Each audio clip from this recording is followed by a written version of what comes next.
I'm Helen. And I'm Liz. And we're sisters, Scientists. and lifelong X-Files fans. And this is We Want to Believe. Okay, so today we're going to start with an update.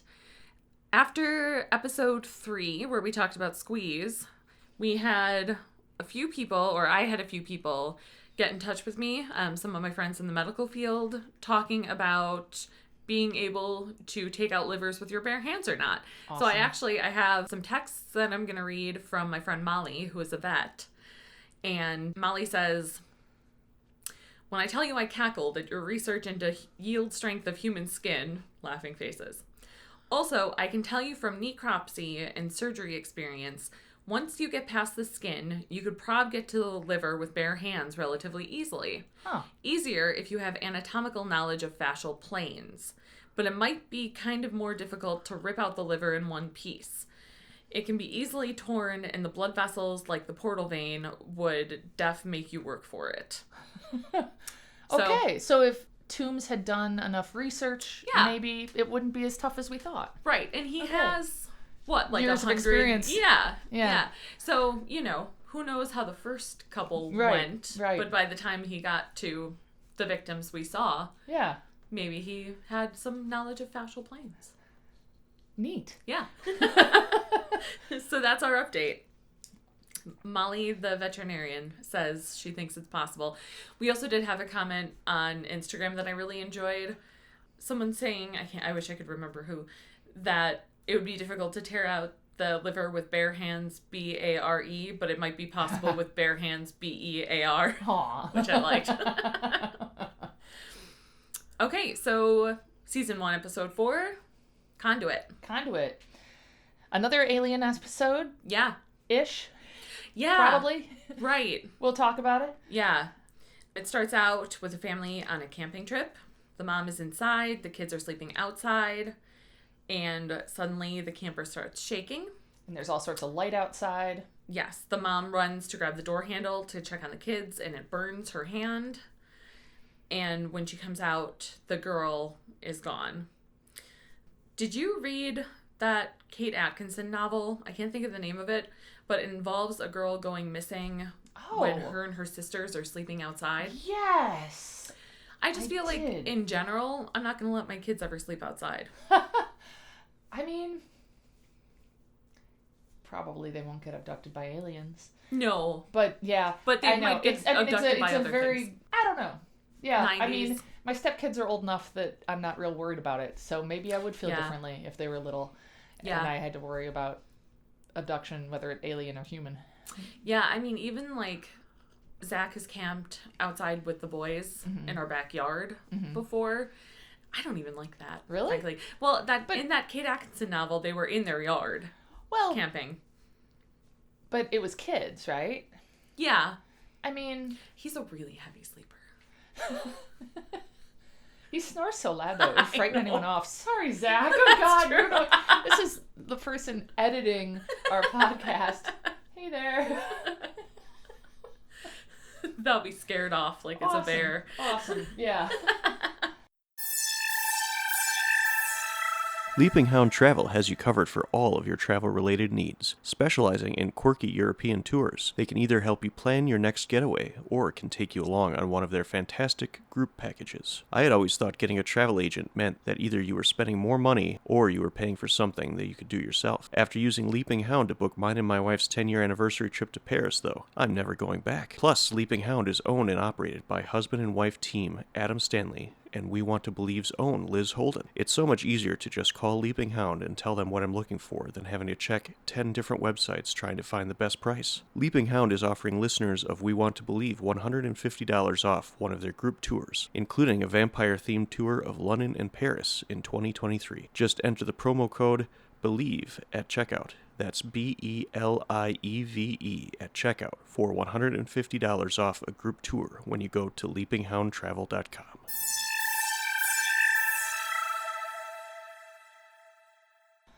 Okay, girl goes missing. Ruby. Yes, Ruby. Then we see some guy who is still not Skinner, Yeah, I And know. he's I wrote also- to myself, who is this non-Skinner boss? Yeah, who is it? I have no idea. I didn't remember him. No. I thought for sure Skinner would be in this now. Yes, same. And he tells Scully and Mulder about wanting... Oh, he tells Scully about Mulder wanting to look into it. There we go. My notes. And shows her Samantha's X-file. Right. Samantha Mulder, Mulder's sister, who he believes was abducted by aliens when Mulder was a kid. Yes. Based on the math, Mulder is my age here when they talk about how long it's been. Oh, okay. And how old he was at the time. Okay. And Mulder wants to investigate this case with the missing teenager. The document he has is a tabloid. Yes. Right? Yeah. Right. Which concerns Scully. Fairly, Yeah, I think. Yeah, I know. And what was it? There was like, it showed another similar headline that was like was it a Bad Baby headline? Or I think it was. Something Yeah. similar. I didn't write it down, but yeah. And so Mulder is talking to Scully about the case. He has that tabloid. He says that this happened at Lake Okoboji. Yep. Lake Okoboji, spelled differently, is a real lake in Iowa. Really? Yeah, but it's in a different part of the state, so it wouldn't... It's kind of like we're seeing a fictionalized version of Iowa's Lake Okoboji in a different location with a different spelling. Interesting, because I was going to look that up and I forgot. So I'm glad There you did. Go. Yeah. Okay. So they travel there. Oh, no, I'm Because sorry. we start off with one of the classic Mulder slideshows, Yes. which I love. And he shares that there's this photo that was taken by a Girl Scout of a UFO decades before. And then he reveals that Darlene, who is the mom of the missing girl, was the Girl Scout who took the earlier photo. Yes. And that Mulder got this information because Darlene's name is on record at the Center for UFO Studies in Evanston, Illinois. Yeah. Did you see if that's a real place? It is a real place. Really? Yes. CUFOS is real. It was founded in 1973. It's a private research group. It was founded by J. Allen Hynek, who's the chair of astronomy at Northwestern, or he was at the time. Yeah. Really? Yeah. It is real. It still exists. They've now moved from Evanston to Chicago. Okay. But they are totally real. Really? Yeah. What sort of organization is it? Is it like a legit, they're trying to scientifically study this? Or is it more of like MUFON? Is that the... Yeah, I mean, I think it is legit, but also it's coming from the perspective that alien abductions could be real. Okay. So, I mean, Okay. it's not like... I think they're taking it seriously, but also even the fact that they're taking it seriously would make some people discount them from, that stage, if that makes sense. But yeah, they have a website. You can contact them. I didn't really have anything to say. But yeah, they're real. They're legit. Cool. They, have an address in downtown Chicago. So, Wow. yeah. Neat. So then they go talk to Darlene. Yes. They go to Iowa. Yeah. And Kevin, her brother, is watching the static on TV and apparently has also been having nightmares and is writing in binary code while he watches the static on TV, which is not creepy at all. Right. Yeah, so he's got a bunch of ones and zeros all over pieces of paper. Yes. Yep. Yeah. I wrote down he seems too old to be so creepy, but I don't know exactly what I meant by that. Except that... I have no idea what you meant by that. Well, he's supposed to be about William's age. Oh, okay, yeah. William is my 7-year-old. He seemed 7, didn't he? Yeah. I think they said something about him being 8, I think. Yeah. But, I don't know. It just seems like such a creepy little kid thing. And I just can't picture William being that creepy. But maybe it's because he's just not a creepy kid. I mean, I think that Kevin has his... I wouldn't blame Kevin for this. I think something is happening to Kevin that makes him creepy. And if this happened to William, he would become creepy. But it's not going to because it's fiction. Yeah. So. Fair. Yeah. We hear Mulder on the phone with Danny. Right. Which, doesn't he talk to Danny? I feel like he talks to Danny a lot. It's one of those not ever seen friends that he talks to. Yeah. Yeah. And he scans the picture, or takes it, but somehow sends Danny that picture of the ones and zeros. Right, and says, can you look into this for me? Yeah. Yeah.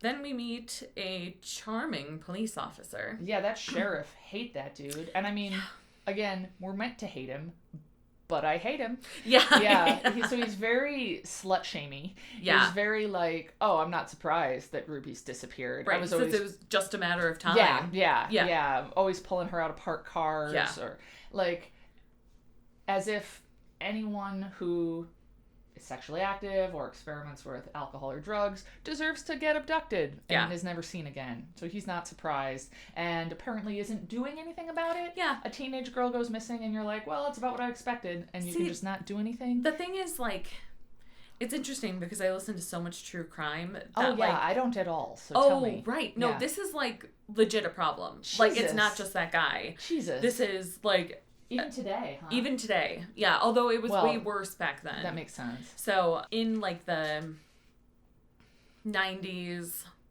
I think I would say even in the early aughts, that it was still pretty accepted that like, oh, it's just a runaway. It's just like if anyone was not like a perfect student, perfect, model, whatever, that went missing and was also not a white teenage girl, that it was just like, oh, well, they ran away. And sometimes even then, like, I've listened to so many podcasts where they talk about someone who is between the ages of like 9 and 19, I don't know, where like someone will go missing and it's just assumed they ran away. That's horrifying. I mean, my stepson is 16. Oh my God. If he... That's just terrifying to contemplate. Like... Ugh. And especially, like, knowing people that young, it seems so clear that, like, well, no, of course, Quinn would never run away. Yeah. Like, of course, if something happened, but... And also, even if they did run away, shouldn't you find him? Right. Yeah. So he sucks. Yeah. And Mulder does not accept his interpretation, of course. Yes. And is it about then that they receive the mysterious note on the windshield of their car that says, "Follow me"? Mm-hmm. They go into the library and they meet a rather surly girl who's all very mysterious, talking to them through the stacks. Yeah. And they say, "Oh, are you a friend of Ruby's?" And she says, "Ruby didn't have friends. She just had people she liked to hang with." Yeah. So, and then we're all very cool. I like how Scully then is like, well, did you like to hang out with Ruby? Which, I don't know. I thought it was funny because, I don't know why I thought that was funny. Maybe because she's refusing to say hang or something. Like it implies like a, I don't know.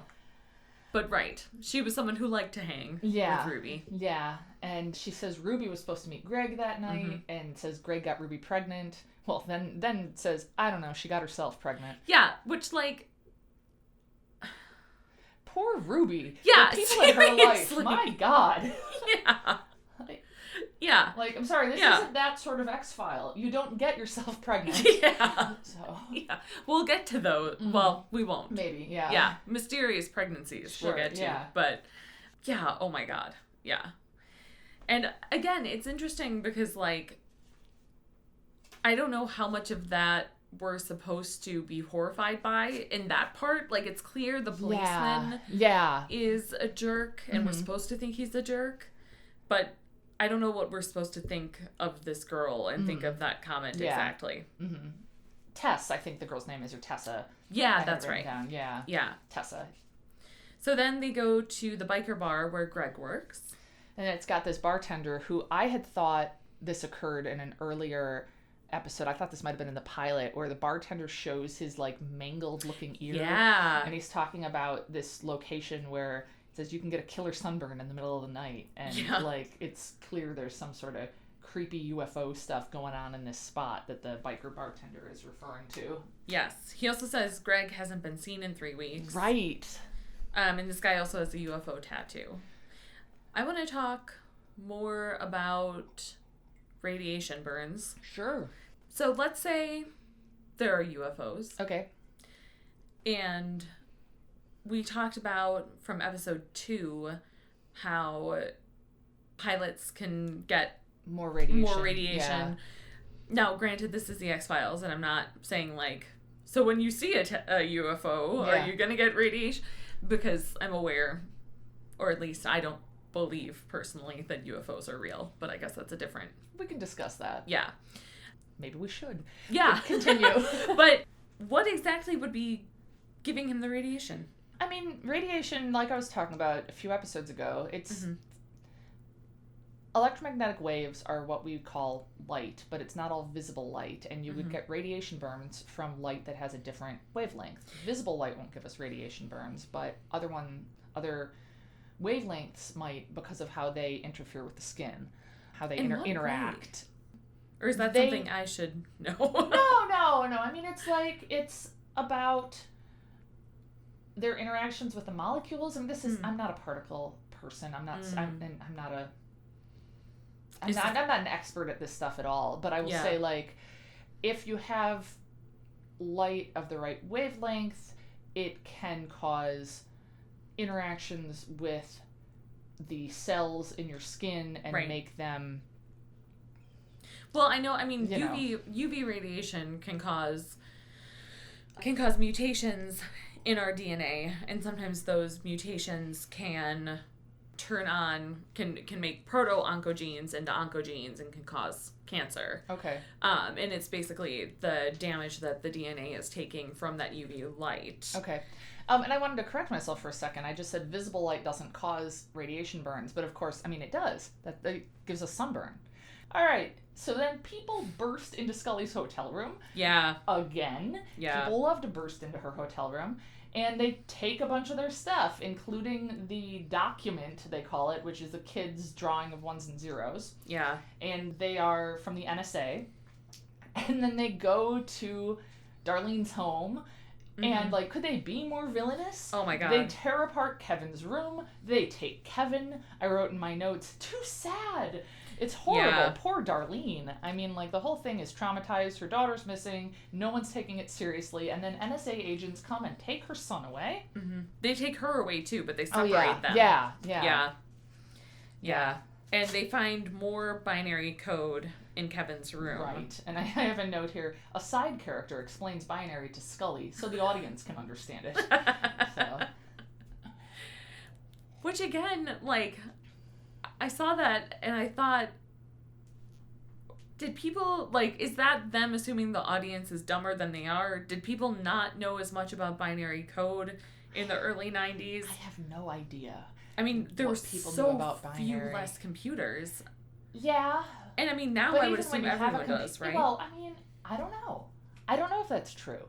Do people know if you just say, binary, do people know what that means? I don't know if they do. Well, then let's be that guy and explain what binary code is, just in case. So, binary in the sense of there's 2 digits instead of, like, we have, like, base 10 numbers is what we're used to. Binary is just zeros and ones, so there's 2 of them. And so we can write any number, like 12 or whatever, in binary instead. And so we can represent information that way as all ones and zeros. And the advantage of this is that if you're building a computer or whatever, if it's just a 0 or a 1, that's like an either-or situation. Right. And it's easier to encode things. Yeah. If I could have a brief segue onto earliest computers, when you actually had punch cards and things where you were either it was on or it was off, that came from earlier looms. And the way they would do weaving. Yeah, jacquard looms are the first place where we see that. Whoa. And if you go to Lyon, France, and you can see these original jacquard looms where they would have a card where you would either put the thread over or not, and that's how they would build the pattern in these really complicated weavings that they would do. And so that led to understanding of computers and how we can build a system in the same way. So jacquard looms and early computing. When would the looms have been around? What time period would late that have 1700s? I'm not 100% sure on that. Wow. I would have to check because there were similar looms, but they didn't quite have that technology. So I'm not exactly sure off the top of my head when jacquard looms came into play, but somewhere between late 17 and mid 1800s. Wow. Did you know that our dad learned like the punching a card version of coding in high school? Really?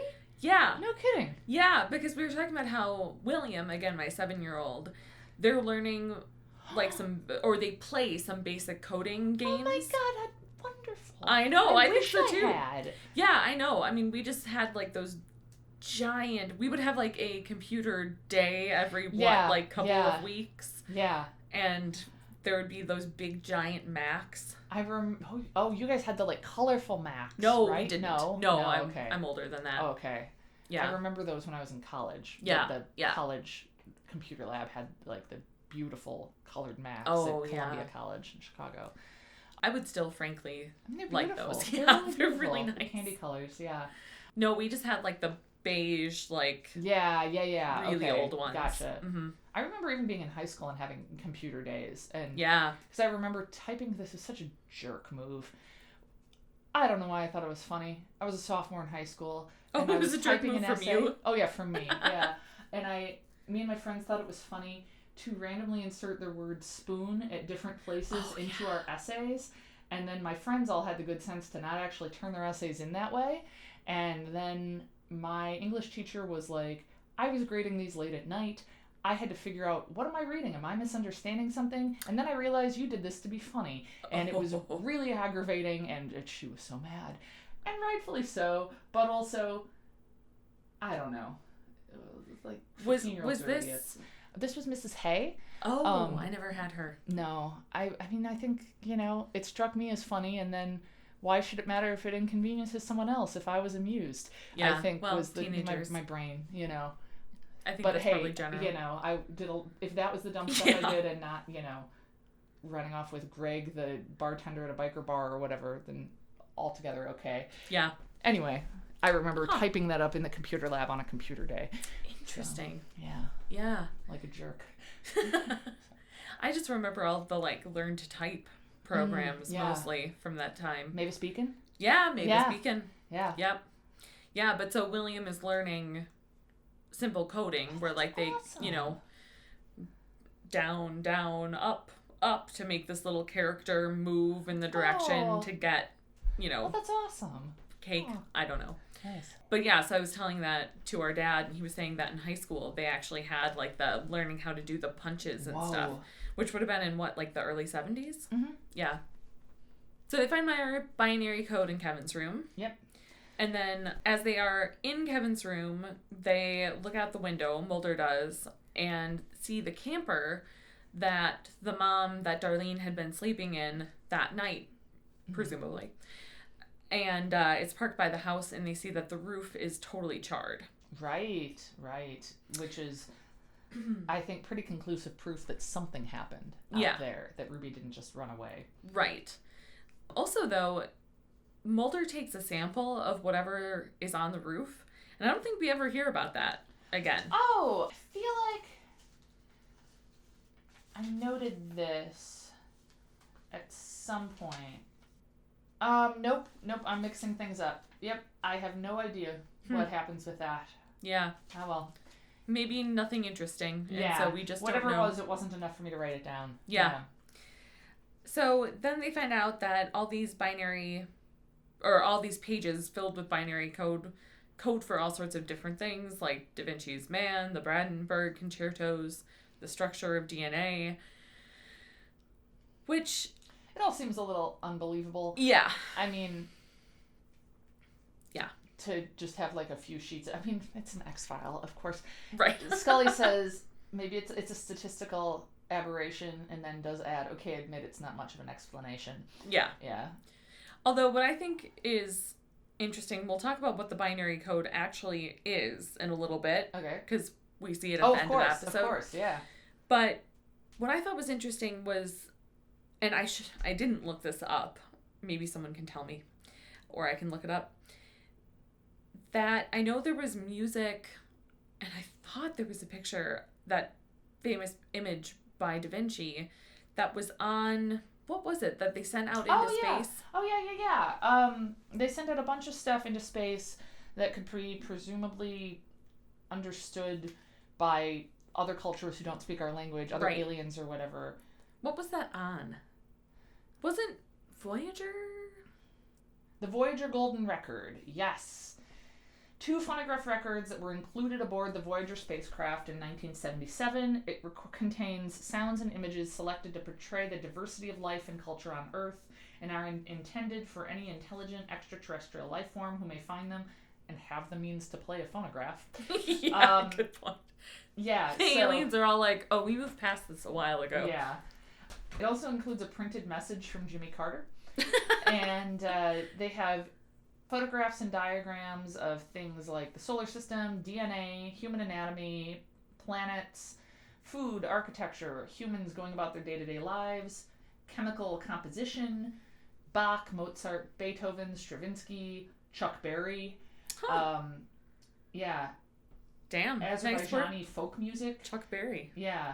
The inclusion of Berry's Johnny B. Good was controversial, with some claiming that rock music was adolescent, to which Carl Sagan replied, "There are a lot of adolescents on the planet." What is this source? Where are you reading this from? On Wikipedia. I'm just reading the Wikipedia article on the Voyager Golden Record. When was this? 1977. Okay. I was going to say Carter was probably president. Yeah, he was president at the time. Yeah. Wow. I still find that a little bit amazing that they did that assuming that it was possible. Yeah, I mean... that something would find it. Yeah. This is interesting. The Golden Record also carries an hour-long recording of the brainwaves of Anne Drian, an Emmy and Peabody Award-winning American documentary producer specializing in the communication of science. During the recording of her brainwaves, she thought about many topics, including Earth's history, civilizations, and the problems they face, and what it was like to fall in love. It is super crazy. Apparently there was controversy because they wanted to include line drawings of a naked man and woman, and then they weren't allowed to. NASA received criticism about it, so What? NASA said, no, we'll just use silhouettes of people. What? Yeah. Really? Yeah. Yeah, God, how obnoxious. Like, it's like deciding what to put in a time capsule. It's making me think of that Parks and Rec episode. Oh, yeah. Where they're... Twilight? Yeah, with Twilight, Yeah. where they're all trying to decide. It's like that, but on like a global scale. Yeah. Apparently they were going to put Here Comes the Sun on there, but EMI, the record company, wouldn't let them. Really? Yeah, which seems like... Wow. Huh. Why would you not want aliens to hear your music? You know, I'm strangely not into that song, but I really like Johnny B. Good. Huh. I would go with that. What does it mean? Yeah, I don't know. So that's what I'm saying, though. Like, it's interesting because, like, the DNA structure, the Brandenburg concertos, though I don't know if those were some of the music. And it's all stuff from that Golden Record. It all potentially could be. And, like, that's not actually even part of it.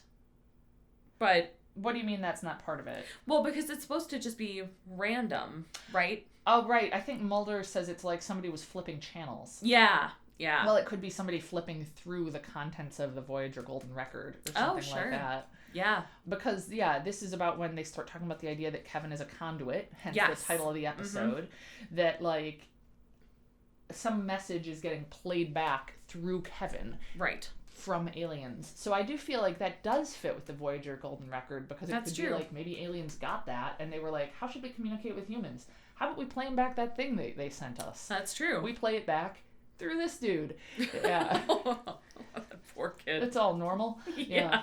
Or through the TV.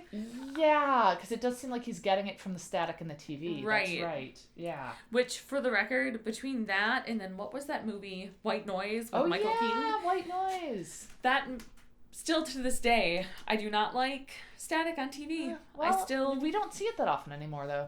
No, we don't. Yeah. Which is good, I guess. Yeah. Keeps me in a calmer state of mind. Yeah. So they go to, Mulder and Scully go to the lake. Right. And is that when they see the cute wolves? That is when they see the cute wolves. It's also when Mulder finds some sand turns to glass. Right, right. And he talks about something about how lightning isn't hot enough to do that. But I felt like, isn't that how that happens? I mean, we find...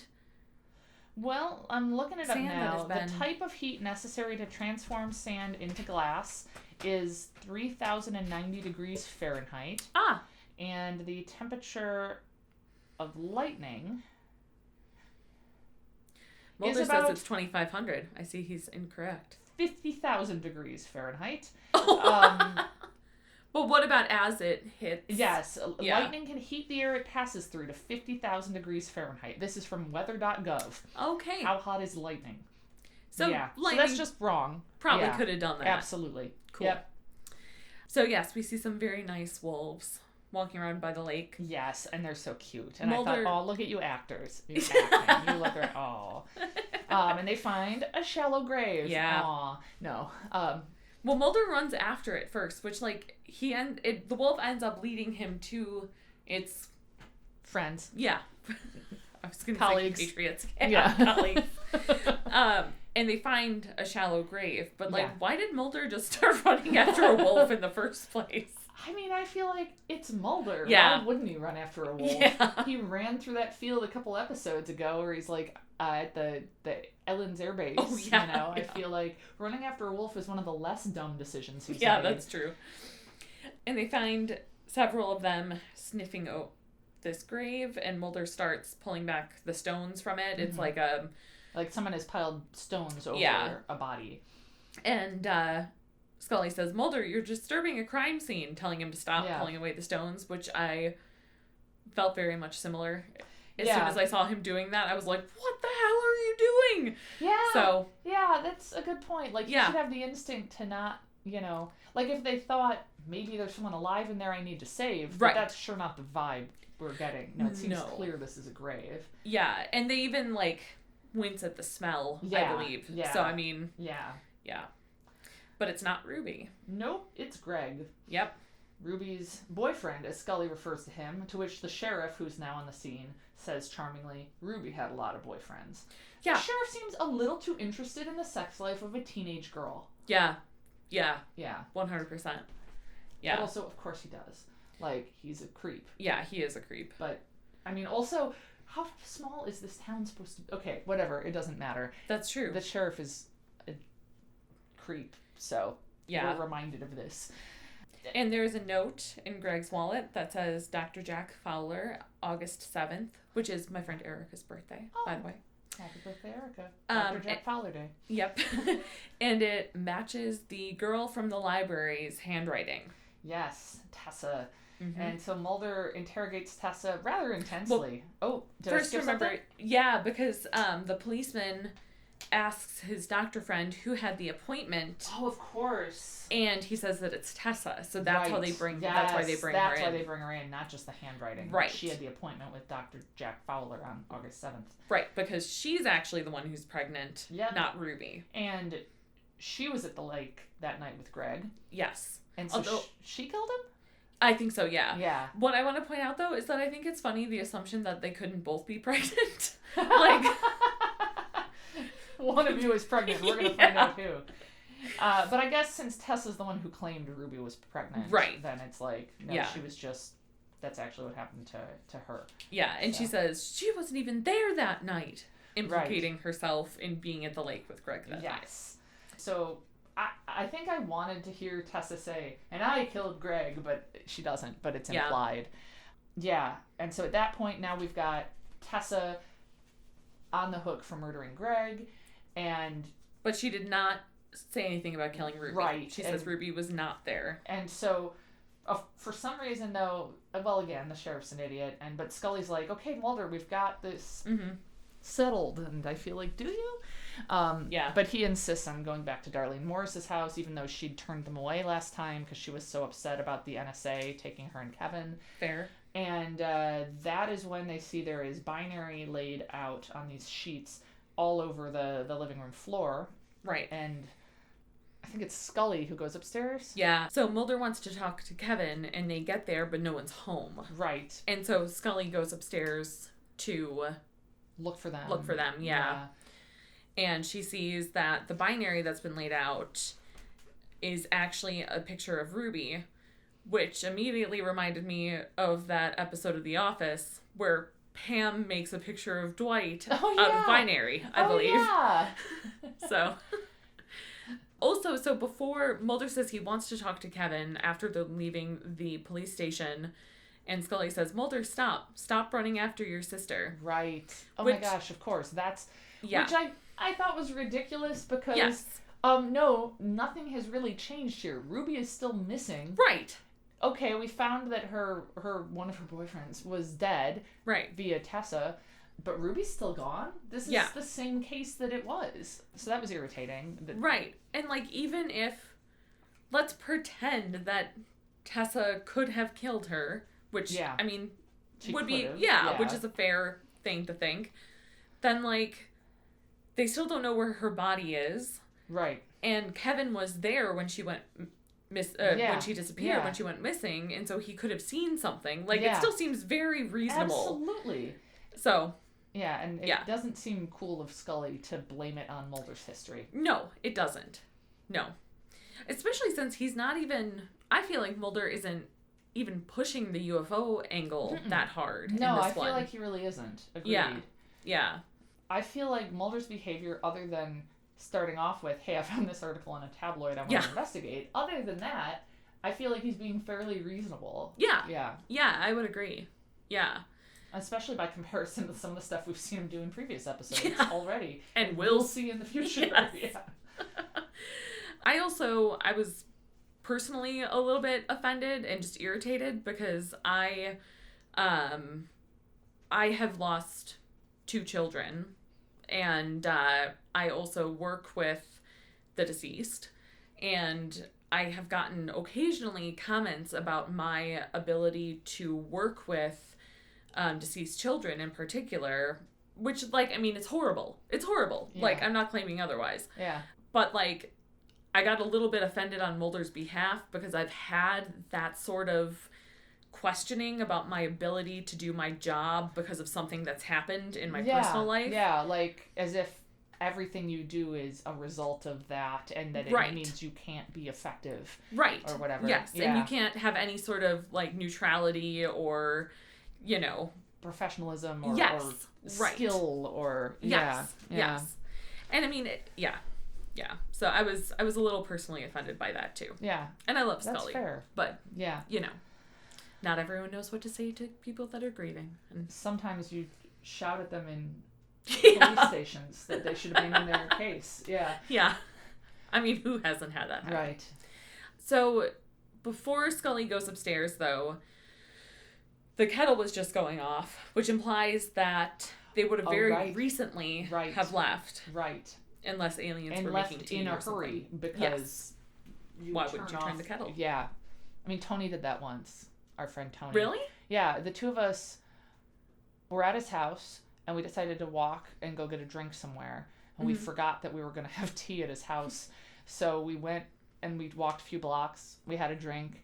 We walked back to his house. It was filled with smoke, poisonous smelling smoke, because the water had completely boiled out and the bottom of the kettle had started to burn. And then we had to go to Walmart so he could buy a ton of fans to air out his house. Luckily, his dog was fine. But his house was filled with, like, terrible plastic smelling smoke. And luckily we just went for one drink. Weirdly enough, I think this was the same night we saw the meteor.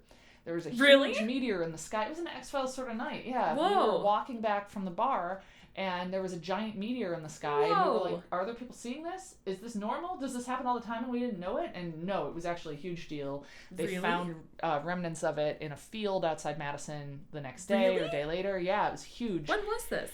This would have been summer of 2009 or 2010. Really? Either early, like, either spring 2010 or, like, August, September 2009. It was warm enough out that we could walk. Where was I? Why didn't I see the meteor or hear about it? You were like a couple miles away on High Street, I guess, inside.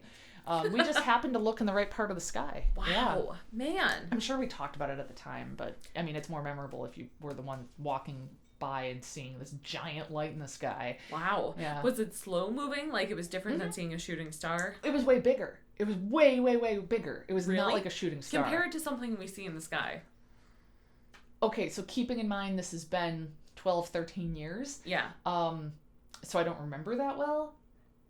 I want to say not as big as the full moon, but comparable in scale, where I could give it size in fractions of the full moon. Whoa. Like if the moon had a moon? Yeah, or like if I cut the moon into quarters, maybe a quarter of it. Whoa. But again, I'm not 100% sure. Yeah. Maybe I'll follow up with Tony. But clearly bigger than, like, a star. Yeah. Yeah, it was so weird. Whoa. We were just like, what is happening? And we thought maybe this happened in the sky all the time and we just didn't know it. And yeah, then we walked back to his house and it was filled with smoke. Oh, God. So, jeez. So sometimes people do just forget to turn the kettle so. off, but not very often. Yeah. And maybe the meteor made us forget to turn the kettle off. Maybe. Is what I'm trying to say. Sure. Yeah. Yeah. So then they go to the lake. Yes. And they go to look for them at the lake. Yes. And the Morris's camper is there. Mm-hmm. And we hear yelling and see Darlene in the woods. And she says something about how she couldn't keep up with him or something like that. Right. And Scully stays back with her. And then Mulder keeps running. And we see Kevin walking into fog with a big light in the background. And so it kind of makes us feel like maybe there's an alien ship over the horizon. Something is big and glowing. Yep. Nope. Mulder yells his name and he keeps walking. But it's the biker gang. And they just come zooming by. Yeah, with no regard for the child in their midst. Like, I realize that, like, there's biker gangs that are cool, and there's biker gangs that are criminal and bad and, you know, selling drugs and whatnot. But I have a hard time believing, no matter which type you get, that they'd be totally cool with possibly running over a child. Right. That's and a whole nother level of thing. Yeah, and he's a lot taller than the grass. Yeah. And their lights are clearly bright enough that we can see them coming from a while off. Yeah. So it's not like it's pitch black. Yeah. Yeah, and so Mulder kind of tackles him and lays on top of him as the motorcycles, to protect him. And Kevin says that Ruby's back and that she's there at the lake. And then Scully and Darlene find her, and she's unconscious but alive. Yes, and Scully is giving her CPR.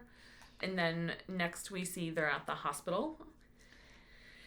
And Scully says that her white blood cell count is sky high.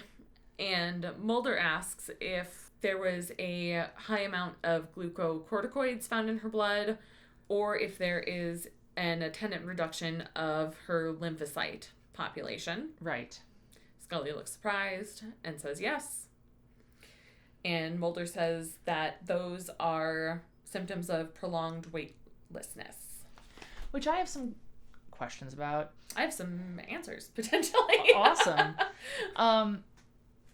What I want to know is, are we meant to think that she was in this alien ship floating around?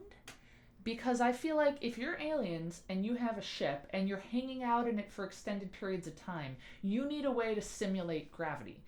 If you're going to be up there, you're going to be experimenting on people, whatever.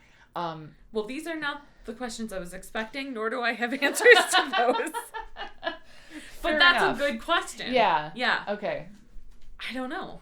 Yeah. So weightlessness, when we think about it, that's when people are in orbit. Right. Right. So and I think the idea, like, you have bone density loss and things like that, because you're not putting pressure on your bones, you're not stepping down, you're not having that. You get muscle atrophy. Right. Because you're just floating around. Right. And because when you're in orbit, you're falling towards the Earth, but so is your spaceship. So if everything is falling together, it's like you feel like you're floating. Oh, really? Yeah, so you're not technically weightless, of course. You're not literally weightless. The Earth is still pulling on you. You get going fast enough. Picture this. Picture you're playing catch with William, and you guys get further and further apart, and you throw the ball faster and faster to reach him. And now you guys are standing a continent apart, and you're tall enough that buildings aren't an issue, and you throw the ball fast enough that eventually you guys get far enough apart, you throw the ball fast enough that the rate at which the ball will fall towards William will be the rate at which the Earth is curving down away from you because of the shape of the Earth. Okay. And that is what our objects in orbit are doing. They're moving fast enough so that as they fall so-called down, the Earth is falling down at the same rate, and so they just go in a circle around the Earth. Interesting. What about, like, when we're just out in space? Like, just floating? What are we? Are we on the moon? Are we in the International Space Station? Let's say we're in the space station. That's exactly what's going on there. Really? Yep. I thought it was way further away. Oh, you can be far away. You have to be far away because if you're too close, then the speeds you have to go at, you will burn up in the Earth's atmosphere. But is the space station orbiting the Earth? Yes. Oh. What else would it be orbiting? I didn't think it was orbiting anything. Oh, fair enough. Yeah, because it won't just stay up there, right, in one spot. It would crash to Earth. You needed to have a large tangential velocity so that it will keep so-called falling around.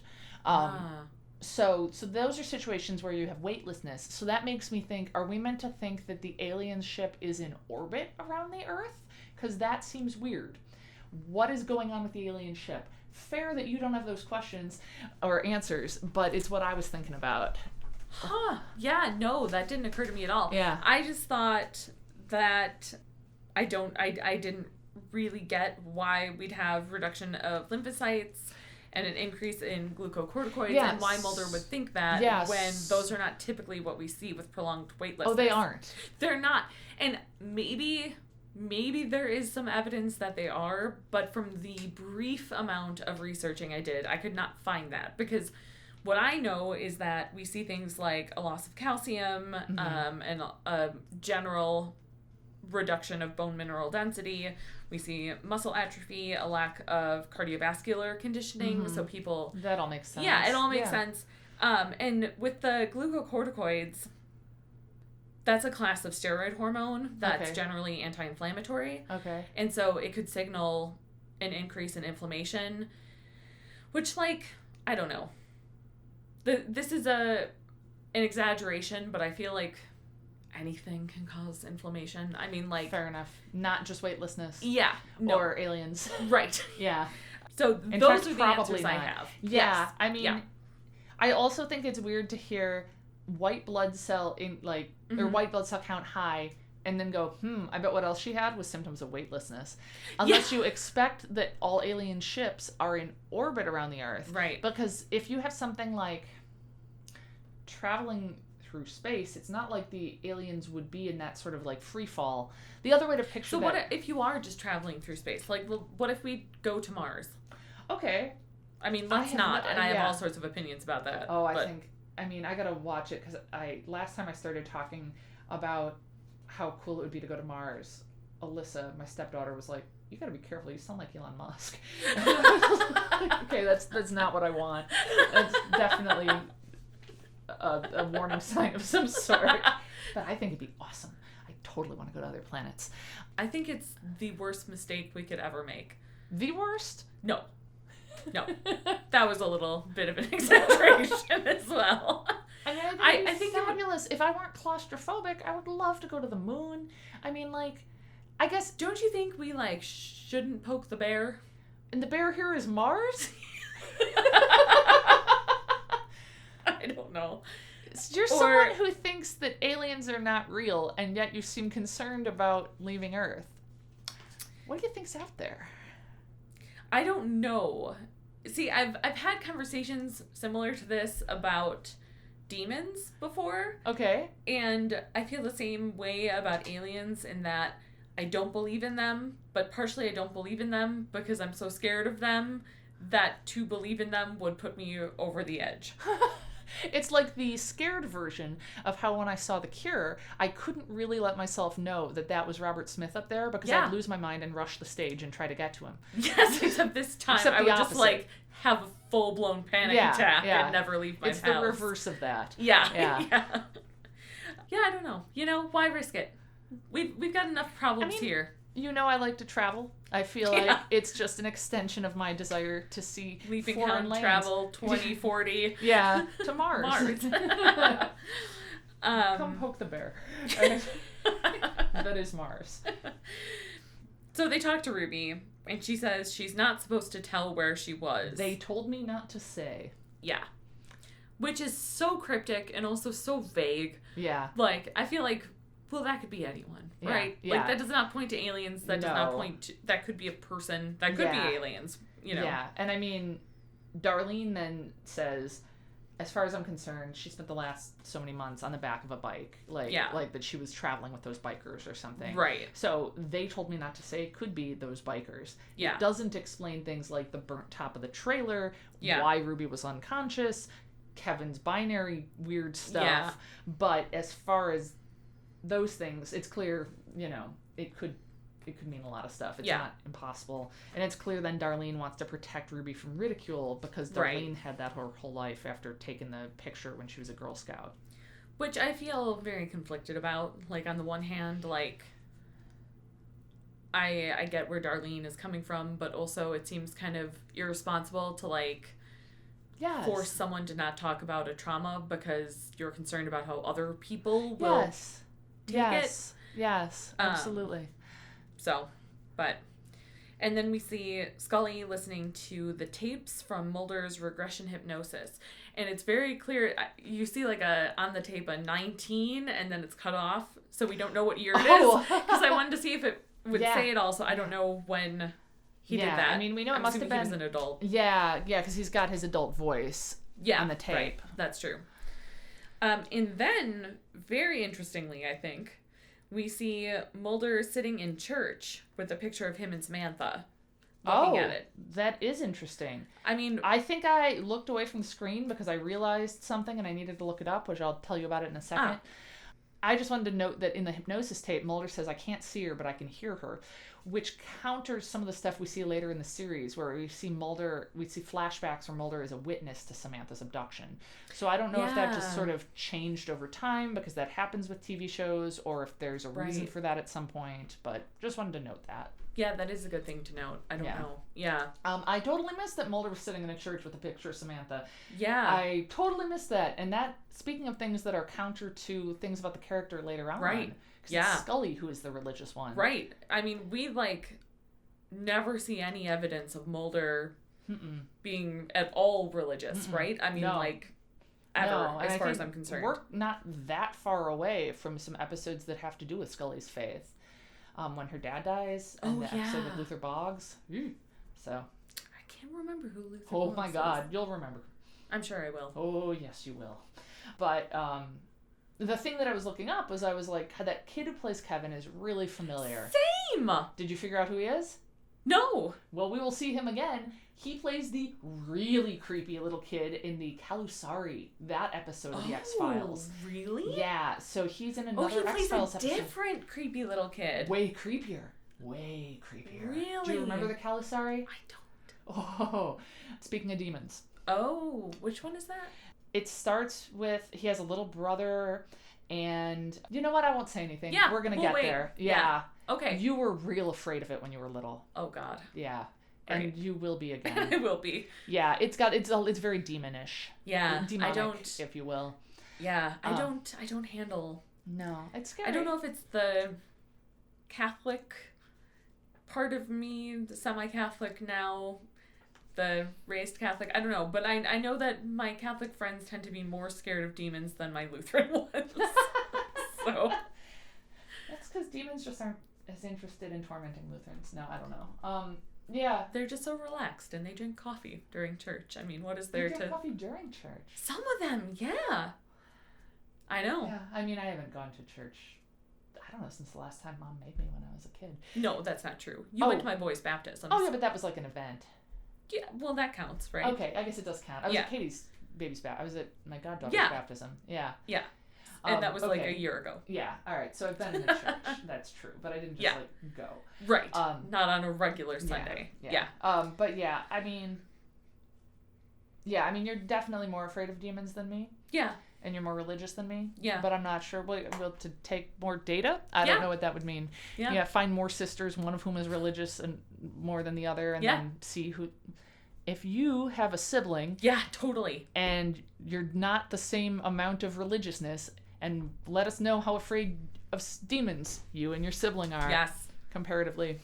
Yes, we can collect some good data on this. Absolutely. Like with the time, I was collecting data on, I think that women are more afraid of spiders and men are more afraid of snakes. Oh, and I was collecting data on that. I'm not afraid of snakes at all. No, me either. But you know who is? Adam. Men, yeah. So, really? But spiders, even though I know they're good, I don't want to touch them. I don't want them near me. God, I don't want to look at them. I've been reading these fantasy books, and there's some giant spiders in them, and I feel like the trope of giant spiders in fantasy books is one that we see pretty frequently. Think about Harry Potter, Lord of the Rings. Yeah, Harry Potter also has a giant snake. The Dita Paxinarian. Oh, that's true. The snake doesn't bother me. No.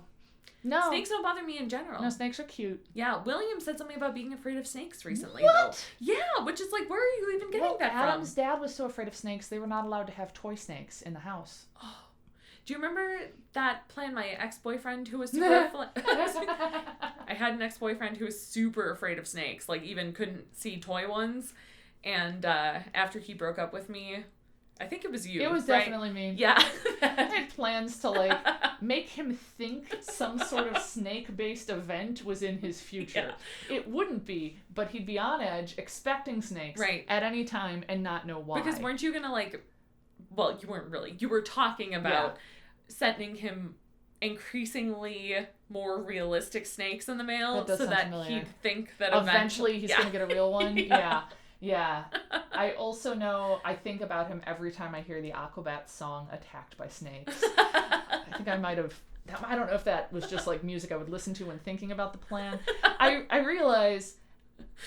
And I was full on an adult when we were discussing this, and I was talking about what a jerk I was at 15, and then this guy broke up with my sister. You know what we could do? We didn't actually though, but I think it was mostly inertia.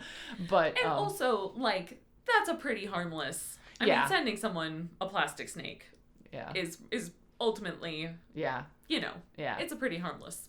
Yeah, right. As far as things go. And also he did break up with me in kind of a jerky way. Yeah. So, it was exactly jerky enough to deserve a few plastic snakes. Yeah, exactly. Anyway, so let us know. Yes, please. What scares you more, snakes or spiders? I can already think of people I know who listen to this that have siblings and are Catholic. So I would like to know. Tell us. Yes, please. Up next is Jersey Devil, which I do not remember at all. And let me tell you all why Helen doesn't remember it at all, which is that I taught her... No, this episode sucks. Never bother watching it. Yeah, is that it? Why? Yeah, because I hated it. Oh. I don't remember why I hated it, but I know I thought it sucked. I like cryptids. It's a cryptid episode, you know? And so, I like the Jersey Devil. I like the idea of the Jersey Devil. Does it take place in... Out there? New Jersey? Yeah, I believe so. I hated how they represented the Jersey Devil. I thought it was dumb, and it didn't jibe with the creepy stories I'd had. Oh, that really? Is all I remember.